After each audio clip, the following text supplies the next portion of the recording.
The stars looked different from the bridge of the Harmony's edge, Ambassador. Kethver pressed his six-fingered hand against the viewing port and watched the blue-green world of New Haven grow larger in the distance. After 3 months of careful messages back and forth across space, they were finally here to meet the humans. All systems show normal readings, reported Navigator Yelsha from her station. Her people, the Veltar, had been part of the Galactic Council for over 200 years. Like most council species, they had evolved from plant-eating creatures and built their civilization on peace and cooperation. Kethver nodded and turned to face the bridge crew.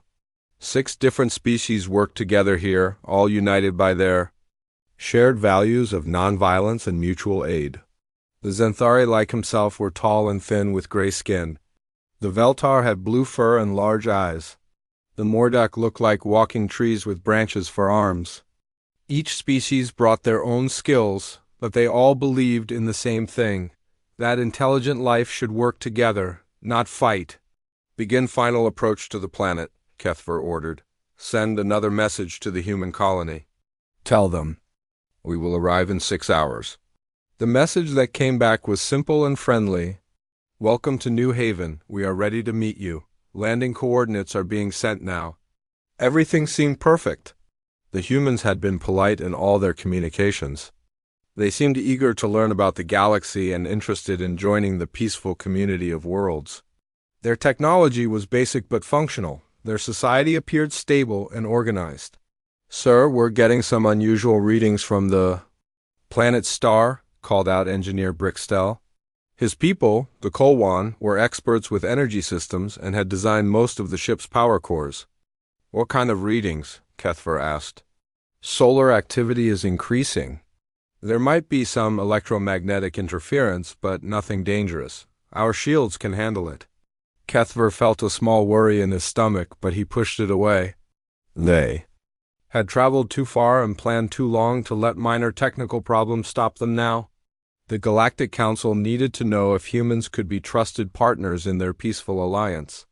Continue with the landing, he decided. The shuttle bay doors opened and the diplomatic shuttle Peaceful Dawn separated from the main ship. Ambassador Kethver sat in the passenger section with 5 other delegates. Each one represented a different member species of the Council.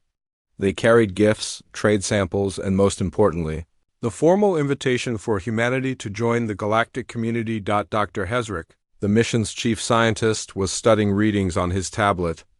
The planet has a fascinating ecosystem, he said in his quiet voice. Many large predator species, but the humans seem to have found ways to avoid them. Very impressive for such a young civilization.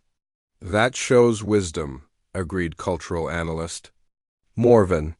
Peaceful coexistence with dangerous wildlife is a sign of an advanced society.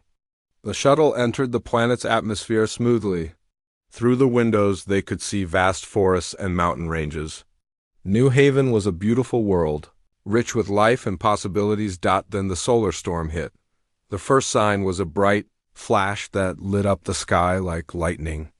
The shuttle's systems immediately began showing warning lights and error messages. Pilot Trendok fought with the controls as the ship started to shake and spin. Electromagnetic pulse from the solar flare, shouted Engineer Brixtel over the noise. All navigation systems are down. Landing thrusters are not responding. Can you get us down safely? Kethver asked, trying to keep his voice calm. I'm trying, sir, but we're losing altitude fast. I can't control where we land. Through the spinning windows, they could see the ground rushing up to meet them. Instead of the safe landing pad at the human colony, they were heading for dense forest in the middle of nowhere. The crash was violent but survivable. The shuttle hit 3 large trees before sliding down a rocky slope and coming to rest in a small clearing. When the spinning stopped and the dust settled, all 6 delegates were alive but shaken. Emergency beacon is not working, reported Brixtel after checking his systems. Communications are down too. The electromagnetic pulse fried most of our electronics. How long before the main ship realizes we're missing? Asked Dr. Hesrick. Standard protocol says they'll wait 8 hours before starting a search, Kethver replied. But with all this solar activity, they might not be able to scan the surface effectively. Cultural analyst Morvan was looking out the cracked window with growing concern. According to the briefing materials, this area is home to something called shadow stalkers, large predators that hunt in packs. How large? Asked Dr. Hesrick.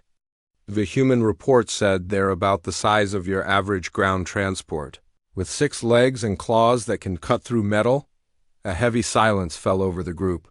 As herbivorous species, none of them had ever had to deal with serious predators. Their homeworlds had been peaceful for thousands of years. They had weapons on the ship, but those were for defense against hostile civilizations, not wild animals. We need to establish a perimeter and set up the distress beacon manually, Kethver decided. If we stay together and stay alert, we can survive until rescue arrives. They spent the next 2 hours working together to salvage what they could from the shuttle. The hull was cracked but intact enough to provide shelter. They had emergency food supplies and basic medical equipment. Most importantly, they had a portable distress beacon that could work without the main communications system DOP as the sun began. To set, Navigator Yosha was the first to notice the sounds. "Do you hear that?" she whispered. Everyone stopped what they were doing and listened. From the forest around them came low, growling noises and the sound of heavy footsteps moving through the underbrush. Something large was circling their crash site. "Multiple contacts," whispered Engineer Brickstell, checking his motion detector. "At least 4, maybe 6 creatures moving around us." Dr. Hesrick pulled up the files on his tablet. "Shadow stalkers are pack hunters. They use coordinated attacks to bring down large prey. They're also highly intelligent and have been known to use tools." "What kind of tools?" asked Kethver. "Rocks, fallen branches, anything they can use to break through barriers or flush out hidden prey." The growling grew louder. Through the trees, they could see pairs of glowing eyes reflecting the last light of sunset. The creatures were getting closer and there was nowhere to run.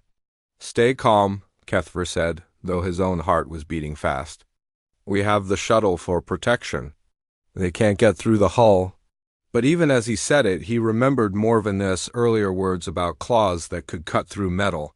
The shadow stalkers were testing them, learning about these strange new creatures that had fallen from the sky. The real hunt was about to begin. The night sounds of New Haven were unlike anything the aliens had ever heard. Deep roars echoed through the forest, followed by the crack of breaking branches. The shadow stalkers were not just circling anymore. They were getting ready to attack. Ambassador Kethver watched through the cracked shuttle window as dark shapes moved between the trees. The creatures were huge, even bigger than the reports had suggested. Their 6 legs carried them with surprising grace for such massive beasts. In the dim light, he could see the gleam of sharp claws and teeth. "They're testing our defenses," whispered Dr. Hesrick. "Look how they move. They're studying us." It was true. The shadow stalkers would approach the shuttle, examine it from different angles, then retreat back into the forest. They were learning about this strange metal object and the creatures inside it. "The hull won't hold forever," said Engineer Brickstell. "These creatures are smart. They'll find a weak point." "Navigator." Yosha pointed to her motion detector. "More are coming. I count at least 8 now, maybe 10. The pack was growing. Word had spread through the forest that something interesting had crashed in Shadow Stalker territory. The aliens huddled together in the center of the shuttle, as far from the walls as possible. That's when they heard a new sound. Human voices calling out in the darkness. "Hello? Anyone hurt in there?" The aliens looked at each other in surprise. A human was out there, in the forest, at night, with the shadow stalkers all around. "Up here," Kethver called back. "We're trapped. There are predators everywhere." "I know," came the calm reply. "I've been watching them. Stay inside for now. I need to take care of something first." "Take care of something?" The aliens pressed against the windows, trying to see what was happening outside. Through the darkness, they could make out a single human figure walking calmly through the trees. He carried a large backpack and what looked like medical equipment. "He says, going to get himself killed," said cultural analyst Morvan. Doesn't he know what those creatures can do? The human seemed to know exactly what the creatures could do. Instead of running or hiding, he walked straight toward the largest shadow stalker. The massive predator emerged from behind a tree, its 6 legs carrying it into the clearing with smooth, deadly grace. The aliens held their breath. This was it. They were about to watch a human being torn apart by one of the most dangerous predators on the planet, but the attack never came. The human stopped about 10 feet from the shadow stalker and slowly set down his backpack. He spoke, in a low, calm voice that somehow carried through the night air. "Easy there, big guy. I know you're hurting." The shadow stalker tilted its massive head, studying the human. In the moonlight, the aliens could see that the creature had fresh wounds along its side. Deep cuts that looked like they came from claws or teeth. Territorial fight? The human asked, as if he expected the creature to answer. "Looks like you came out on top, but you're still bleeding." The human opened his backpack and pulled out medical supplies. The aliens watched in complete shock as he began approaching the wounded predator with bandages and antiseptic. "This is impossible," whispered Dr. Hesrick. "Predators don't allow prey species to approach them. It goes against every natural law." But the shadow stalker was not only allowing the human to approach, it was lowering itself to the ground to make the wounds easier to reach. The other predators in the pack watched from the tree line, but they made no move to attack. The human worked quickly and efficiently. He cleaned the wounds, applied some kind of medical patch, and wrapped the injured areas with bandages. The shadow stalker remained perfectly still throughout the process, occasionally making low rumbling sounds that almost seemed like purring. "There you go," the human said when he finished. "That should help with the infection. You'll be back to full strength in a few days." He reached into his pack again and pulled out what looked like food. Large chunks of meat that he placed on the ground near the shadow stalker's head. The creature sniffed the offering, then began to eat with obvious pleasure. "I know it's not fresh kill," the human said, "but it's got the supplements you need. Should help with the healing." The alien stared in disbelief. Not only was this human treating a dangerous predator like a patient, he was feeding it. And the shadow stalker was accepting both the medical care and the food as if this was perfectly normal. "I don't understand," said Navigator Yosha. "Why isn't it attacking him?" "Maybe it's sick," suggested Engineer Brickstell. "Maybe the wounds have made it weak." But the shadow stalker didn't look weak. It looked powerful and alert. Its eyes were bright and intelligent. When it finished eating, it stood up and moved with the same deadly grace as before. The human gathered his medical supplies and stepped back. "Take care of yourself," he said. "And keep your pack away from the crash site.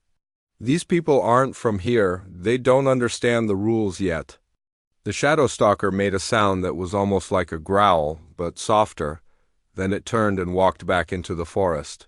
The other predators followed, melting away into the darkness like shadows. Only then did the human approach the shuttle. He was young, maybe in his 30s, with brown hair and kind eyes.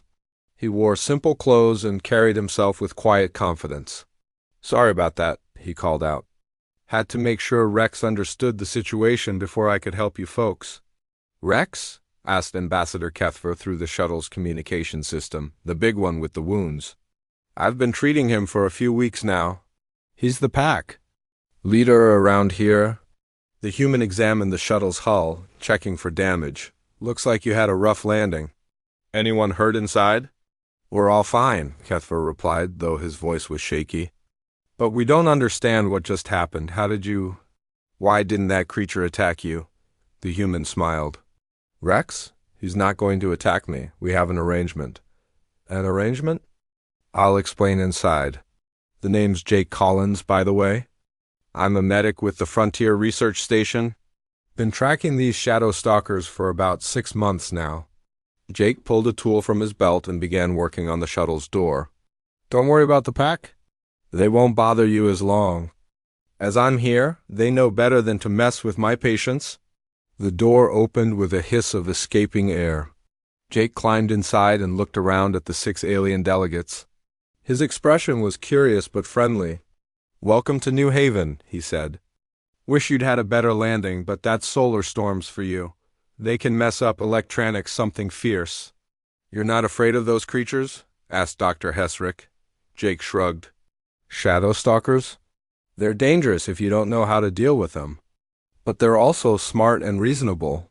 Most predators are, once you understand what they need. He opened his medical kit and began checking each alien for injuries. His hands were steady and professional. The thing about shadow stalkers, Jake continued, is that they're not just killing machines.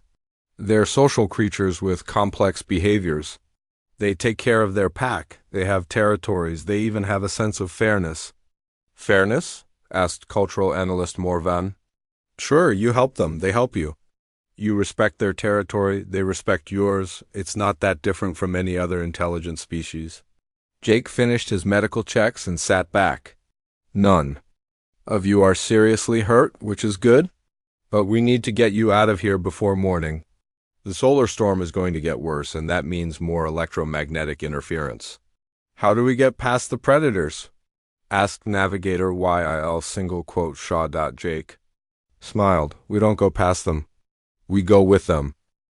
Jake Collins began packing up his medical supplies while the aliens stared at him in silence. The idea of traveling with the shadow stalkers seemed impossible to them. These were creatures that could tear through metal with their claws. How could anyone trust them? I know what you're thinking, Jake said without looking up from his work. You're wondering if I've lost my mind. Most people do when they first see me with the pack. Ambassador Kethver found his voice first. How is this possible? Our research shows that shadow stalkers are apex predators. They hunt in coordinated groups. They should see you as prey. They did at first, Jake replied. 6 months ago, when I first arrived on New Haven, I thought the same thing. Dangerous animals to be avoided at all costs. The colony briefings made them sound like monsters. He shouldered his backpack and checked his equipment. Then I found a young one caught in a trap, probably set by some illegal hunter. The little guy was maybe 3 months old, bleeding and scared. Dr. Hesrick leaned forward. What did you do? What any medic would do. I treated the wounds and set the broken leg. Took about 2 hours of careful work. And then, Jake smiled. Then I expected never to see that shadow stalker again. But 3 days later he came back, brought his mother with him. The aliens exchanged glances. This story was challenging everything they thought they knew about predator behavior. The mother was injured too, Jake continued. Old wound that had gotten infected. She was limping badly and couldn't hunt properly. Her cub was starting to get thin from hunger. You treated her as well? Asked cultural analyst Morvan. I did. But this time she brought me something in return. A fresh kill, more meat than I could eat in a week. Navigator Yelsha shook her head. That doesn't make sense. Predators don't share food with other species. That's what I thought too. But then I realized something important. She wasn't sharing food with another species. She was trading with a partner. Jake moved to the shuttle's door and looked out into the forest. Several pairs of glowing eyes were visible in the darkness, watching and waiting. Shadow stalkers are smart, he said. Smarter than most people give them credit for. They understand cause and effect. They remember who helps them and who hurts them. And they have a sense of fairness that goes beyond simple animal instinct. But they're still predators, said Engineer Brickstell. They still hunt and kill. Of course they do. That's their nature. But being a predator doesn't mean being evil or mindless. It just means they have different needs than herbivore species. Jake turned back to face the aliens. The pack and I have an understanding. I provide medical care when they need it. I share knowledge about their territory and the movements of prey animals. Sometimes I supplement their diet with nutrients they can't get from regular hunting. And in return? Asked Ambassador Kethver. They protect the human settlements from other dangers. They share information about threats in the forest, and they let me study their behavior and social structure. Dr. Hesrick was taking notes on his tablet. You're describing a symbiotic relationship. But such relationships usually develop over thousands of years of evolution, Maybe for other species, Jake said. But humans are adaptable. We don't need evolution to form new partnerships. We just need to be willing to try. A low growling sound came from outside the shuttle. Jake listened carefully, then nodded. Rex is getting restless.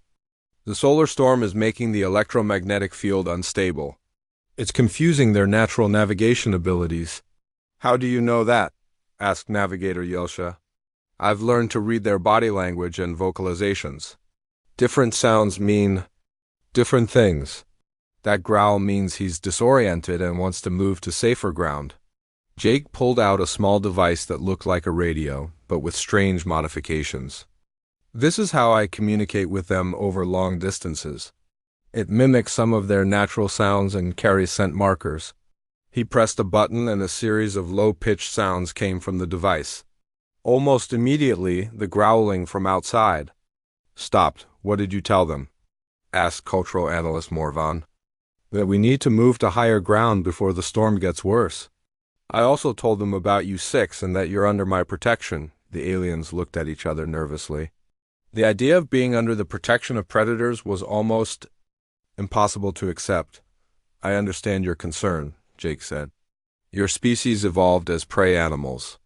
Every instinct you have is telling you to run from predators. But running won't help you here. The pack has already marked your scent. They could track you anywhere on this continent. Are you saying we're trapped? Asked Ambassador Kethver. I'm saying you have a choice. You can try to hide and hope your rescue ship finds you before the pack gets bored of waiting. Or you can trust me and let me get you to safety. Jake moved to the shuttle's emergency supplies and began gathering useful items. The solar storm is going to last at least 12 hours. Your ship won't be able to scan the surface until it's over. That's a long time to stay hidden from creatures that hunt by scent. Why should we trust you? Asked Engineer Brickstell. Because I'm your only option, Jake replied simply.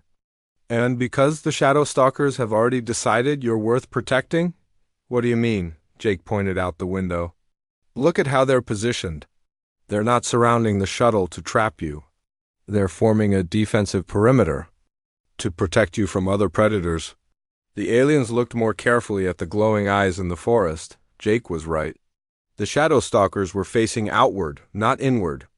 There are things in this forest that are much more dangerous than Shadow Stalkers, Jake continued. Void serpents, for one. They hunt from underground tunnels and can sense vibrations from miles away. Your crash landing probably attracted their attention. As if to prove his point, a deep rumbling sound came from beneath the ground. The shuttle shook slightly. They're already moving this way, Jake said. Rex and his pack are the only thing standing between you and a very unpleasant death. Dr. Hesrick looked up from his readings. The ground vibrations are getting stronger.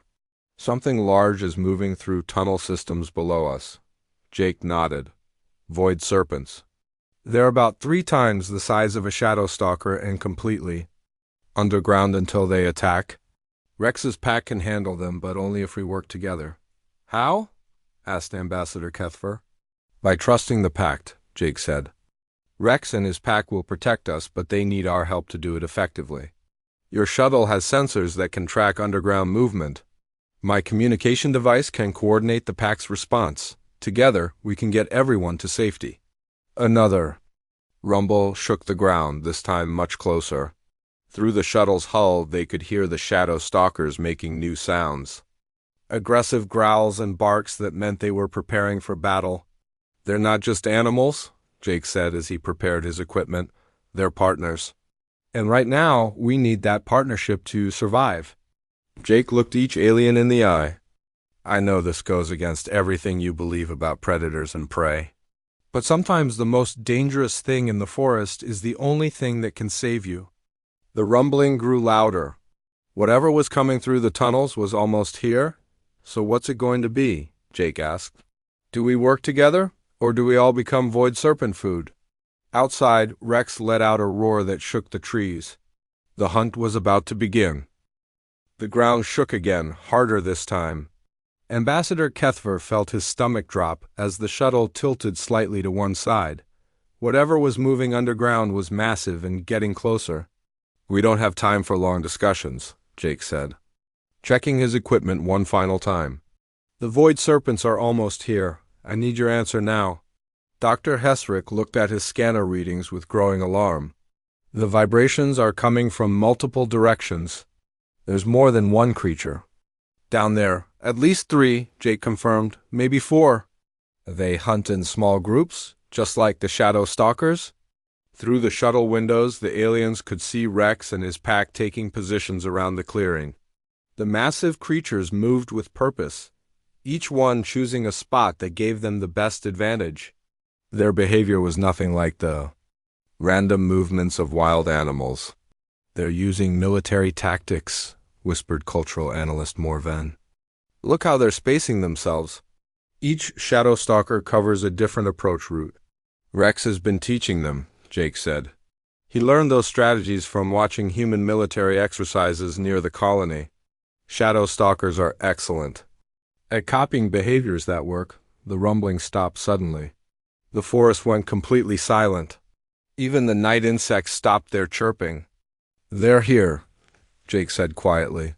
The first Void Serpent emerged from the ground about 50 yards away.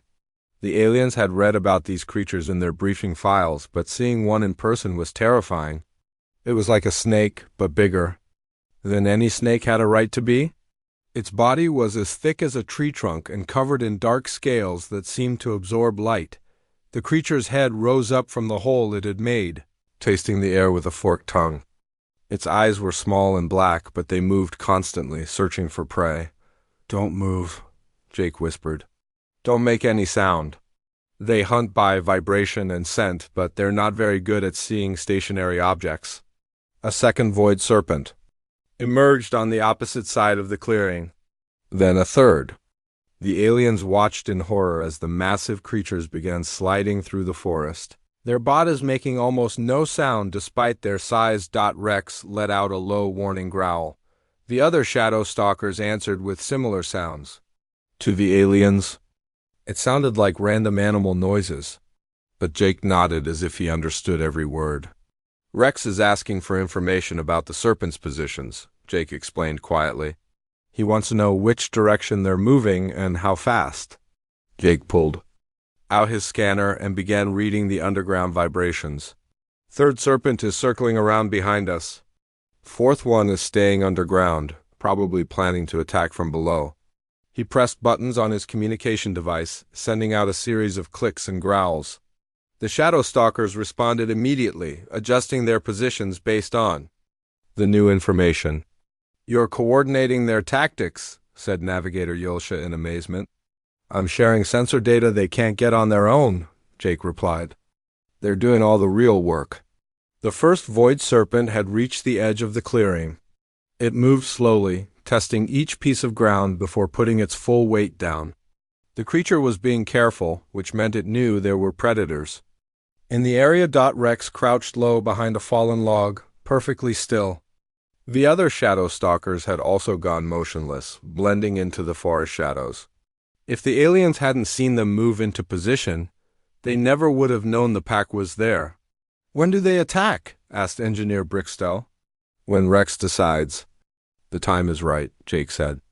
Shadow Stalkers are patient hunters. They'll wait for the perfect moment. The perfect moment came when the first Void Serpent made a mistake. It moved too close to Rex's hiding spot, probably thinking the log was just another piece of forest debris.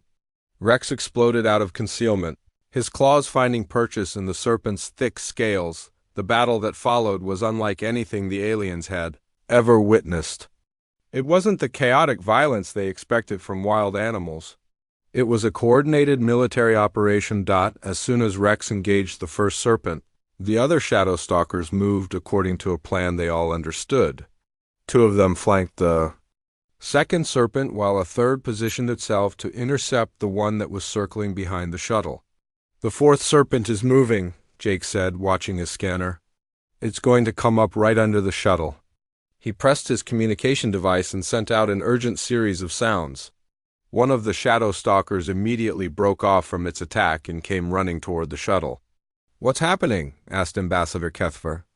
Luna is coming to protect you, Jake replied. She's Rex's mate. If the serpent comes up through the shuttle floor, she be ready. The shuttle shook as something massive slammed into it from below. The floor plates buckled and cracked. Through the gaps, they could see the scaled body of the fourth void serpent. As it tried to break through the hull, Luna arrived just as the serpent's head pushed through the damaged floor. The Shadow Stalker's claws raked across the creature's skull, forcing it to retreat back into its tunnel. "She's guarding the hole," Jake said. "The serpent won't be able to try that again."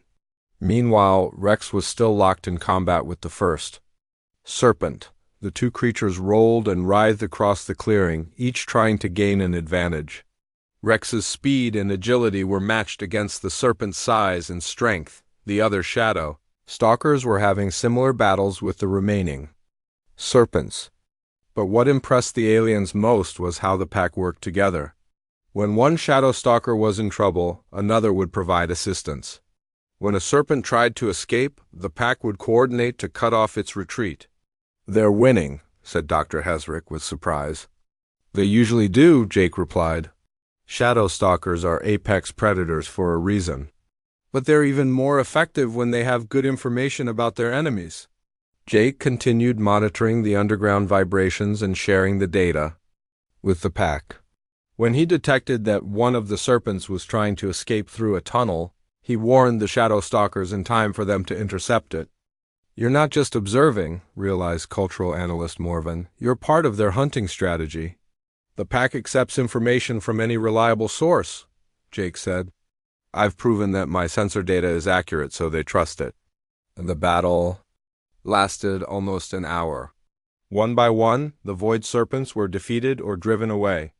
The Shadow Stalkers had taken some injuries, but nothing serious.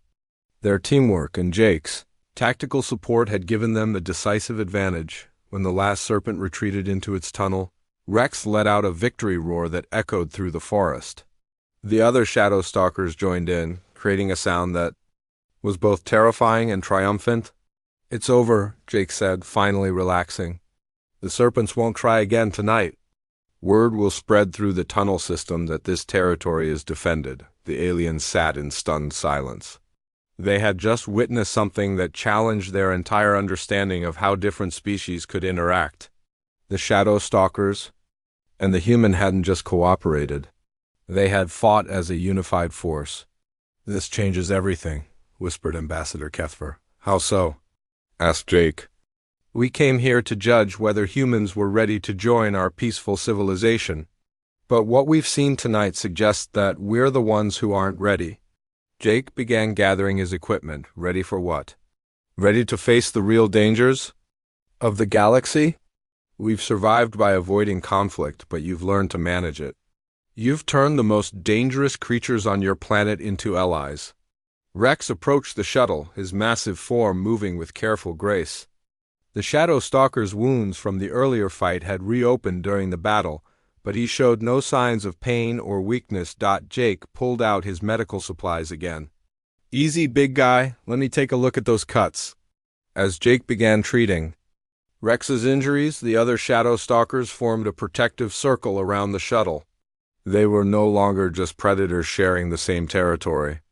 They were partners who had fought together and won together. "The Pact isn't just about medical care or food," said Dr. Hesrick, finally understanding. "It's about trust. Trust goes both ways," Jake said as he worked. "Rex trusts me to help when he's injured.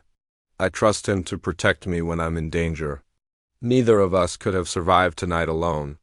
Ambassador Kethver looked out at the Shadow Stalkers standing guard around them. For the first time since the crash, he felt truly safe. "Perhaps," he said quietly, "it's time for the Galactic Council to learn about partnership instead of just peace." The first light of dawn came through the forest canopy as Jake finished bandaging Rex's wounds. The big Shadow Stalker had taken several deep cuts during the fight, but he sat perfectly still while Jake worked.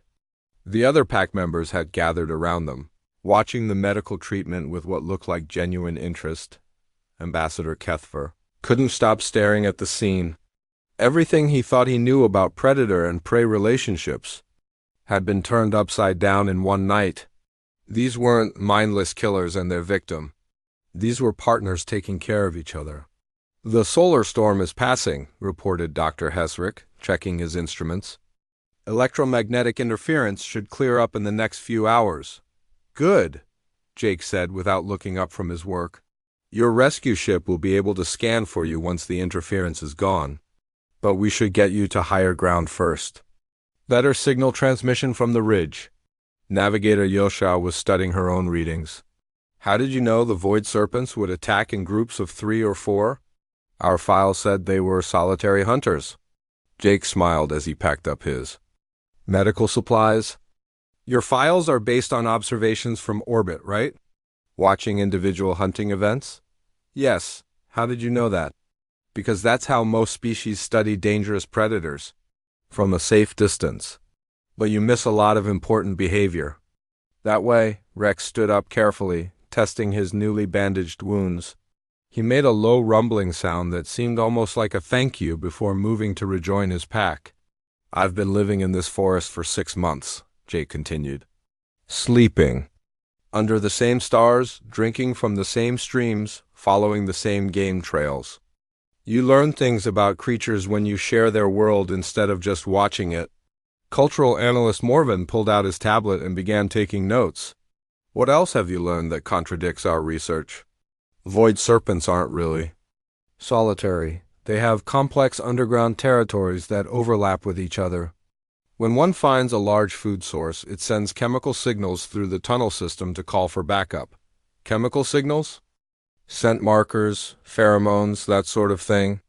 Shadow stalkers can detect them too, which is why Rex knew exactly how many serpents were coming and from which directions. Jake began walking toward the edge of the clearing, and the aliens followed. The shadow stalkers moved with them, forming a loose escort formation that provided protection without feeling threatening. The more time I spend with Rex's pack, Jake said, the more I realize how much intelligence we've been missing. They have names for each other, for example. Names? Asked Engineer Brickstell. Individual scent signatures combined with specific vocalizations.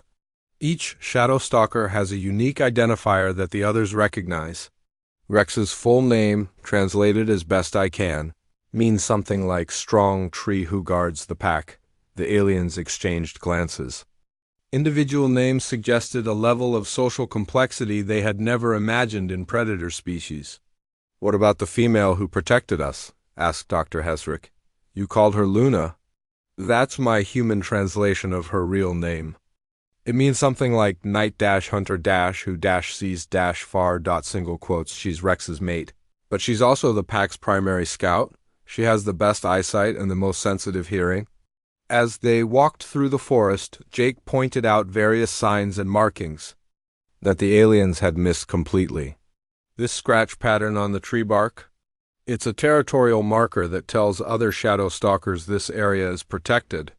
The specific height and depth of the scratches identify which pack made them. And this? Asked Ambassador Kethver, pointing to what looked like a random pile of stones. Food cache marker. Shadow stalkers sometimes bury large kills to preserve them. The stone pattern tells pack members where to dig and how much food is stored there. The aliens were starting to understand that they had completely misjudged the intelligence of New Haven's predators. These weren't simple animals driven by instinct. They were sophisticated beings with their own culture and social structures. How many other human colonies have developed similar relationships with local predators? Asked cultural analyst Morven. Most of them, actually. It's standard policy for human expansion. When we find a new world, we don't try to eliminate the dangerous species. We try to understand them and find ways to coexist. That seems incredibly risky, said Navigator Yosha. Is it more risky than what you do? Jake asked. Building isolated settlements and hoping the predators leave you alone? We choose worlds without dangerous predators, replied Dr. Hesrick. And how many worlds does that leave you? The galaxy is full of dangerous life forms. If you only settle on completely safe planets, you're limiting yourself to maybe one world in 1,000. The aliens fell silent as they considered this. Their Civilization had indeed grown slowly, restricted to a small number of carefully selected worlds. They had always assumed this was the only sensible approach. "What happens when you encounter a predator species that can't be reasoned with?" asked Ambassador Kethver.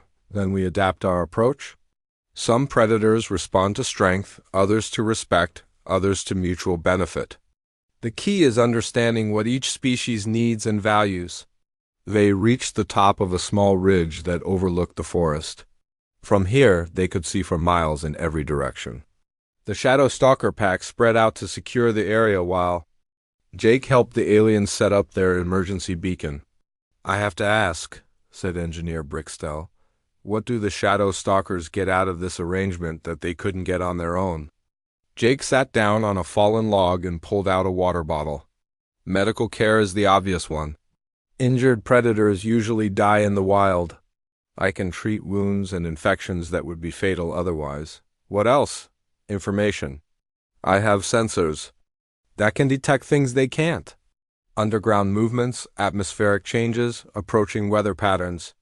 That kind of data helps them hunt more effectively and avoid dangers. And the food supplements you mentioned. Shadow Stalkers are intelligent enough to understand nutrition, but they don't have access to certain minerals and vitamins that their bodies need. I can provide those supplements, which keeps the pack healthier and stronger." Rex approached and sat down near Jake, close enough to be companionable, but not so close as to crowd the aliens. The big predator's presence was somehow reassuring rather than threatening. "But the most important thing I provide," Jake continued, "is partnership itself. Shadow Stalkers are social creatures. They understand the value of having reliable allies. In their minds, I'm not a different species. I'm just another pack member with useful skills." "How do other human colonies manage these relationships?" asked Dr. Hesrick. "It varies depending on the local predators. On Kepler 442b, the colonists work with giant spider-like creatures that help them mine rare minerals. On Volf 359c, they've partnered with aerial predators that provide early warning about atmospheric storms. Each colony adapts to its environment. Instead of trying to change the environment to suit them, observed cultural analyst Morven. Exactly. It's more efficient and usually more successful than terraforming. Plus, we learn things from each partnership that help us understand the galaxy better. The aliens' emergency beacon started working as the electromagnetic interference cleared. Soon they would be rescued and returned to their ship, but Ambassador Kethver realized that everything about their mission had changed. "The Galactic Council sent us here to evaluate whether humans are ready to join our civilization," he said. "But I think we've been asking the wrong question." "What do you mean?" asked Jake. "We've been assuming that peaceful coexistence means avoiding conflict entirely. But what you've shown us is that sometimes the best way to achieve peace is to understand and manage conflict rather than run from it." Jake nodded. "The galaxy is a dangerous place. There are species out there that see peace as weakness. If your only response to aggression is to hide or run away, eventually you'll run out of places to hide. Our civilization has survived for thousands of years using diplomatic solutions," said Dr. Hesrick. "And that's admirable," Jake replied. "But survival isn't the same as thriving. How many worlds could your people settle if you weren't afraid?" "Of the predators? How many species could you help if you had the ability to deal with aggressive civilizations?" Rex made a soft rumbling sound and nudged Jake's shoulder. In the distance, they could see the lights of approaching rescue ships. "Your ride is here," Jake said, standing up. "But I hope this isn't goodbye. I think our peoples have a lot to learn from each other."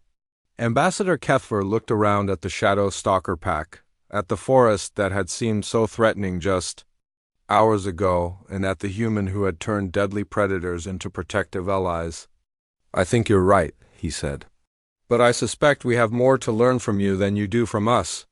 As the rescue ships landed in the clearing below, Kethver began composing his report to the Galactic Council in his mind. It would not be the evaluation they expected. It would be a recommendation for a completely new approach to interspecies relations. The humans weren't just ready to join galactic civilization. They were ready to transform it. 3 months after the crash on New Haven, Ambassador Kethver stood before the full assembly of the Galactic Council. Representatives from 47 peaceful species filled the Great Chamber, their attention focused on the report that would change everything. "The humans are not what we expected," Kethver began. "We went to evaluate their fitness for membership in our peaceful alliance. Instead, we discovered that our definition of peace may be incomplete," murmurs rippled through the assembly. The Galactic Council had built its entire civilization on the principle of avoiding conflict through diplomacy and isolation. The idea that this approach might be flawed was difficult to accept. "Please explain," said High Counselor Meltar of the Vegan Union. Kethver activated the holographic display, showing images of New Haven's forest and the Shadowstalker Pack. "Humans have developed a form of diplomacy that we never considered. Instead of avoiding dangerous species, they form partnerships with them." The reaction was immediate. Several representatives stood up in alarm. Others began speaking in their native languages, their voices rising with concern. "Order," called High Counselor Meltar. "Let the ambassador continue." "These partnerships are not based on domination or fear," Kethver explained. "They are mutual agreements where both species benefit from cooperation. The humans provide medical care and information.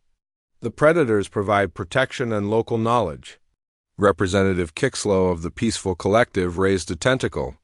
"This sounds like an alliance with monsters. How can such relationships be stable?"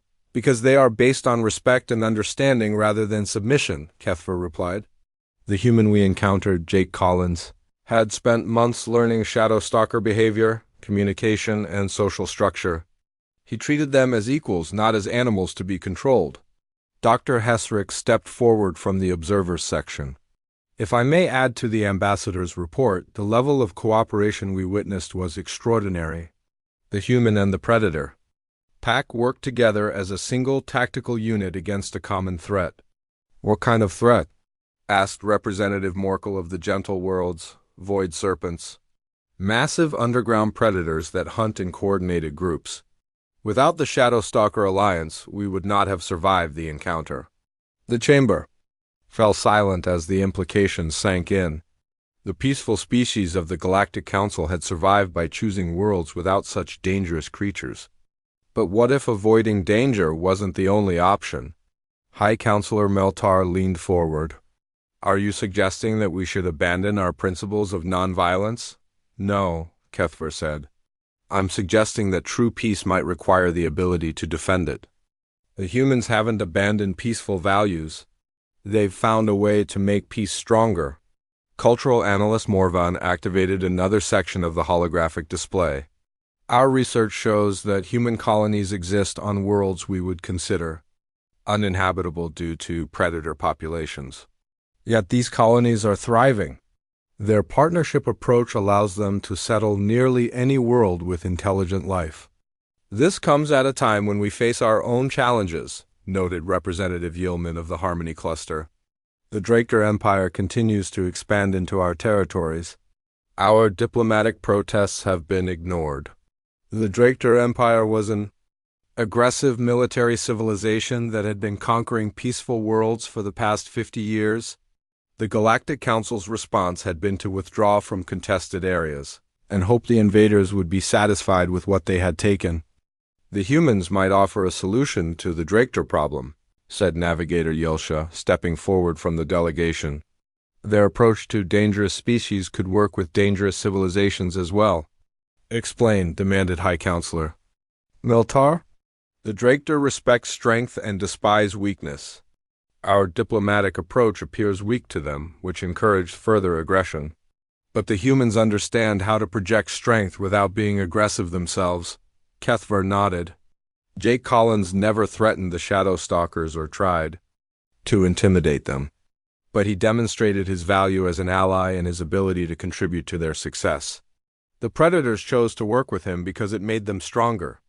"You're suggesting we form an alliance with humans to deal with the Draker Empire?" asked Representative Kixlow. "I'm suggesting we learn from humans how to deal with aggressive species in general," Kethver replied.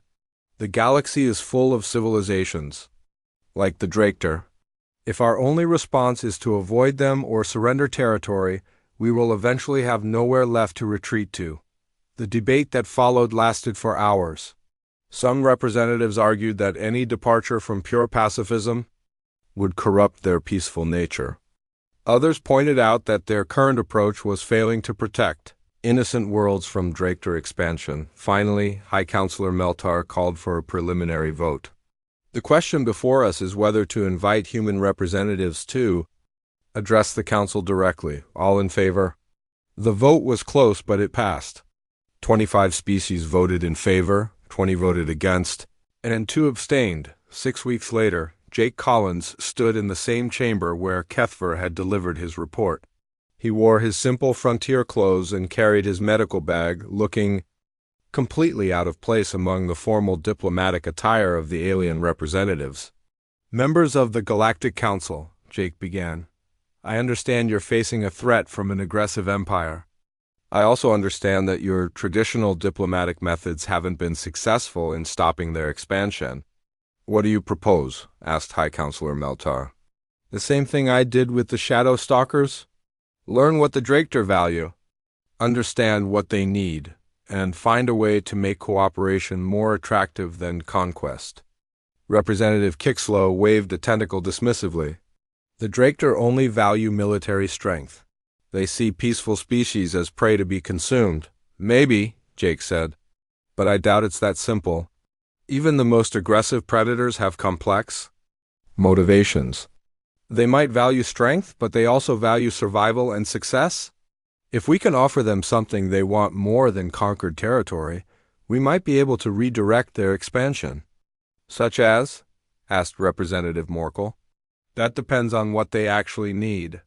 Are they expanding because they're running out of resources? Because their population is growing too fast for their current territory? Because they're afraid of some other threat? We won't know until we study them the same way I studied the Shadow Stalkers." Dr. Hesrick stepped forward. "The human approach would require direct contact with Draketer forces. That's extremely dangerous." "So is living with Shadow Stalkers," Jake replied. "But the risk is worth it if the alternative is watching them conquer the galaxy one world at a time." Over the following months, a new kind of alliance took shape. Human diplomats and researchers worked with Galactic Council specialists to develop unprecedented strategies for dealing with aggressive civilizations. The first test came when a Draketer fleet attacked the border world of Serenity Prime. Instead of evacuating or surrendering, the defenders implemented the new tactics. They offered the Draketer something unexpected: a partnership in exploiting the mineral resources of several uninhabited worlds in exchange for leaving populated planets alone. The Draketer, surprised by this approach, agreed to negotiate. For the first time in 50 years, their expansion was stopped not by force, but by offering them a better alternative. The success at Serenity Prime led to the signing of the New Haven Accords, named after the world where the first human-alien partnership had been witnessed.